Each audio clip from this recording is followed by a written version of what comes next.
জয় রাধে। আজকের পাঠ শ্রীচৈতন্য তত্ত্ব নিরূপণ, শ্রীচৈতন্য চরিতামৃত আদি লীলাখণ্ড, শ্লোক 93। আশ্রয় জানিতে কহি এ নব পদার্থ, এ নবের উৎপত্তি হেতু সেই আশ্রয়ার্থ। সব কিছুর পরম আশ্রয়কে যথাযথভাবে জানার জন্য আমি এই 9টি বিষয়ের বর্ণনা করেছি। এই 9টি বিষয়ের উৎপত্তির কারণকে তাদের আশ্রয় বলে অভিহিত করা হয়েছে। কৃষ্ণ এক সর্বাশ্রয়, কৃষ্ণ সর্বধাম, কৃষ্ণের শরীরে বিশ্বেরও বিশ্রাম। পরমেশ্বর ভগবান শ্রীকৃষ্ণ হচ্ছেন সব কিছুর আশ্রয় ও পরম ধাম। সমগ্র বিশ্ব ব্রহ্মাণ্ড তাঁর শরীরে বিশ্রাম করে। দশমে দশমং লক্ষ্যমাশ্রিতাশ্রয় বিগ্রহম শ্রীকৃষ্ণাক্ষং পরং ধাম জগদ্ধাম নমামি তৎ। শ্রীমদ্ভাগবতের দশম স্কন্ধে দশম তত্ত্বের বর্ণনা করা হয়েছে। এই দশম তত্ত্ব হচ্ছেন সমস্ত আশ্রিতগণের আশ্রয় বিগ্রহ স্বরূপ পরমেশ্বর ভগবান। তার নাম শ্রীকৃষ্ণ এবং তিনি জগতের পরম ধাম। আমি তার উদ্দেশ্যে আমার সশ্রদ্ধ প্রণতি নিবেদন করি। এই শ্লোকটি শ্রীমদ্ ভাগবতের দশম স্কন্ধের প্রথম অধ্যায়ের প্রথম শ্লোকে শ্রীধর স্বামীকৃত ভাষ্য থেকে উদ্ধৃত।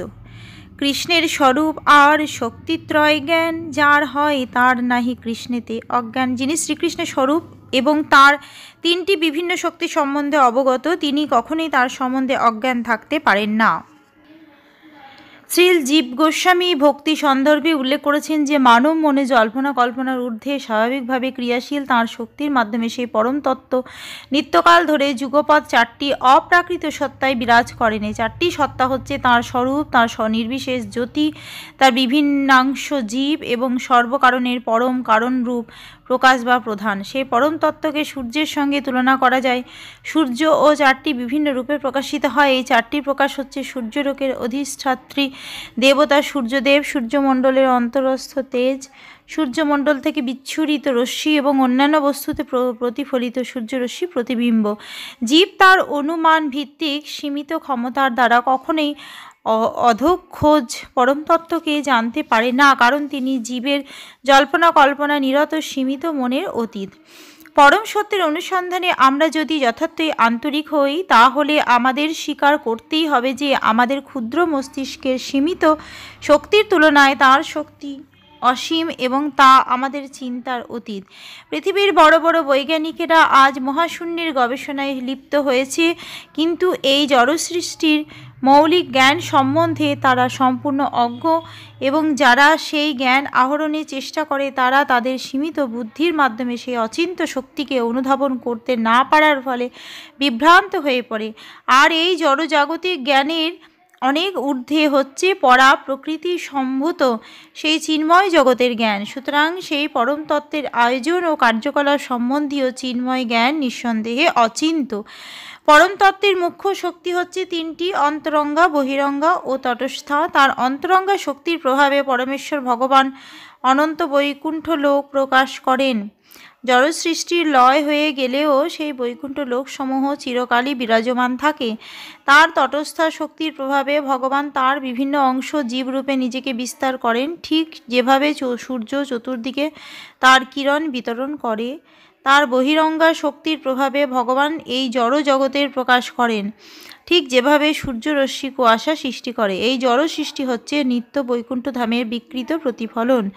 বিষ্ণু পুরাণেও পরম তত্ত্বের এই 3টি শক্তির বর্ণনা করা হয়েছে। সেখানে বলা হয়েছে যে জীব গুণগতভাবে অন্তরঙ্গা শক্তির সঙ্গে এক, কিন্তু বহিরঙ্গা শক্তি পরোক্ষভাবে সর্বকারণের পরম কারণের দ্বারা নিয়ন্ত্রিত। কুয়াশা যেমন সূর্যরশ্মিকে আচ্ছাদিত করে পথিককে বিভ্রান্ত করে, ঠিক সেভাবে ভগবানের বহিরঙ্গা বা মায়াশক্তিও জীবকে বিভ্রান্ত করে। কুয়াশা যেমন সূর্যের আলোককে সম্পূর্ণভাবে আচ্ছাদিত করতে না পারলেও তার একটি অংশকে আচ্ছাদিত করতে পারে, তেমনি মায়াশক্তি যদিও তটস্থা শক্তি বা ভগবানের বিভিন্ন অংশ জীব থেকে গুণগতভাবে নিকৃষ্ট, কিন্তু তবুও তার জীবকে নিয়ন্ত্রণ করার ক্ষমতা রয়েছে। মায়াশক্তির দ্বারা আচ্ছাদিত জীব একটি নগণ্য পিপীলিকা থেকে শুরু করে ব্রহ্মাণ্ডের সৃষ্টিকর্তা ব্রহ্মা পর্যন্ত বিভিন্ন ধরনের শরীর ধারণ করে এই ব্রহ্মাণ্ডে বিচরণ করে। নির্বিশেষ দৃষ্টিভঙ্গির বিচারে যাকে সর্বকারণের পরম কারণ বা প্রধান বলে অভিহিত করা হয় তা হচ্ছে পরমেশ্বর ভগবানের প্রকাশ। সেই ভগবানকে অন্তরঙ্গা শক্তির দ্বারা প্রত্যক্ষভাবে দর্শন করা যায়। তিনি তার অচিন্ত্য শক্তির প্রভাবে সর্বব্যাপ্ত জড় রূপ ধারণ করেন। যদিও এই তিনটি শক্তি অন্তরঙ্গা, বহিরঙ্গা ও তটস্থা মূলত এক এবং অদ্বিতীয়, কিন্তু তারা বিভিন্নভাবে কার্যকরী হয়। এটি ঠিক বিদ্যুৎ শক্তির মতো একই বিদ্যুৎ শক্তি অবস্থার তারতম্য ঘটিয়ে উষ্ণতা ও শীতলতা উৎপাদন করতে পারে। বহিরঙ্গা ও তটস্থা শক্তি সেই রকম বিভিন্ন অবস্থার প্রকাশ, কিন্তু মূল অন্তরঙ্গা শক্তিতে সেই রকম কোনো অবস্থার বৈষম্য নেই। এমনকি বহিরঙ্গা শক্তি সম্ভূত বিভিন্ন অবস্থা তটস্থা শক্তিতে থাকতে পারে না, অথবা তটস্থা শক্তি সম্ভূত অবস্থাসমূহ বহিরঙ্গা শক্তিতে থাকতে পারে না। যিনি ভগবানের এই সমস্ত শক্তির সূক্ষ্মাতি সূক্ষ্ম বিচার সম্বন্ধে অবগত হন, তিনি আর স্বল্প জ্ঞানের দ্বারা প্রভাবিত হয়ে নির্বিশেষ ব্রহ্মবাদ পোষণ করতে পারেন না। কৃষ্ণের স্বরূপের হয় সর্ববিধ বিলাস, প্রাভব বৈভব রূপে দ্বিবিধ প্রকাশ। পরমেশ্বর ভগবান শ্রীকৃষ্ণ নিজেকে 6 ভাবে বিস্তার করে আনন্দ উপভোগ করেন। তার দুটি প্রকাশ হচ্ছে প্রাভব ও বৈভব। শ্রীচৈতন্য চরিতামৃতের প্রণেতা এখন পরমেশ্বর ভগবান শ্রীকৃষ্ণের অনন্ত রূপের বিভিন্ন প্রকাশের বর্ণনা করেছেন। প্রথমে ভগবান নিজেকে প্রাভব ও বৈভব এই দুটি রূপে প্রকাশ করেন। প্রাভব রূপ শ্রীকৃষ্ণের মতোই সর্বশক্তিমান এবং বৈভব রূপ ভগবানের পূর্ণ শক্তি থেকে কিঞ্চিত কম শক্তি সম্পন্ন। শক্তির তারতম্যে প্রভুত্বের প্রাবল্যে প্রাভব প্রকাশ এবং বিভূত্বের প্রাবল্যে বৈভব প্রকাশ হয়। প্রাভব প্রকাশ আবার 2 প্রকার, অস্থায়ী ও স্থায়ী। মোহিনী, হংস, শুক্ল প্রভৃতি অবতার অস্থায়ী, বিশেষ কোনো যুগে এদের প্রকাশ হয়। অন্যান্য প্রাভবেরা, যারা জড়জাগতিক বিচারে খুব বেশি যশস্বী নন, তারা হচ্ছেন ধন্বন্তরী, ঋষভ, ব্যাস, দত্তাত্রেয় ও কপিল। কূর্ম, মৎস্য, নরনারায়ণ, বরাহ, দ্বিতীয়গ্রীব, কৃষ্ণী, গর্ভ, বলদেব, যজ্ঞ, বিভু, সত্যসেন, হরি, বৈকুণ্ঠ, অজিত, বামন, সার্বভৌম, ঋষভ, বিষ্পক সেন, ধর্মসেতু, সুদামা, যোগেশ্বর ও বৃহদান্য এই অবতারেরা হচ্ছেন ভগবানের বৈভব প্রকাশ। অংশ সত্তা বেশ রূপে দ্বিবিধাবতার, বাল্য পৌগণ্ড ধর্ম দ্বৈত প্রকার। ভগবানের অবতার 2 প্রকার, অংশাবেশ অবতার ও সত্তাবেশ অবতার। তিনি বাল্য ও পৌগণ্ড এই দুটি বয়সে লীলাবিলাস করেন। বিলাস বিগ্রহ 6 প্রকার, অবতার 2 প্রকার, শক্তাবেশ অবতার ও অংশাবেশ অবতার। এই সমস্ত অবতারেরাও আবার প্রাভব এবং বৈভব প্রকাশের অন্তর্গত। বাল্য ও পৌগণ্ড হচ্ছে পরমেশ্বর ভগবান শ্রীকৃষ্ণের 2টি বিশেষ রূপ, কিন্তু তার স্থায়ী রূপ হচ্ছে তার নব কৈশোর সম্পন্ন স্বরূপ। আদি পুরুষ পরমেশ্বর ভগবান শ্রীকৃষ্ণ তার এই নিত্য নবকিশোর রূপে সর্বদা পূজিত হন। কিশোর স্বরূপ কৃষ্ণ স্বয়ং অবতারী, ক্রীড়া করে এই 6 রূপে বিশ্ব ভরি। পরমেশ্বর ভগবান শ্রীকৃষ্ণ যিনি নিত্য নবকিশোর রূপ সম্পন্ন, তিনি হচ্ছেন আদিপুরুষ এবং সমস্ত অবতারের অবতারী। সমস্ত জগৎ জুড়ে তার আধিপত্য বিস্তার করার জন্য তিনি এই 6 রূপে লীলাবিলাস করেন। এই 6 রূপে হয় অনন্ত বিভেদ, অনন্ত রূপে এক রূপ নাহি কিছু ভেদ। এই 6 রূপের অনন্ত বিভেদ বা বৈচিত্র্য রয়েছে। অনন্ত বৈচিত্র্য সম্পন্ন বহু রূপ হলেও তারা সকলে এক, তাদের মধ্যে কোনো পার্থক্য নেই। পরমেশ্বর ভগবান শ্রীকৃষ্ণ নিজেকে 6টি বিভিন্ন রূপে প্রকাশিত করেন।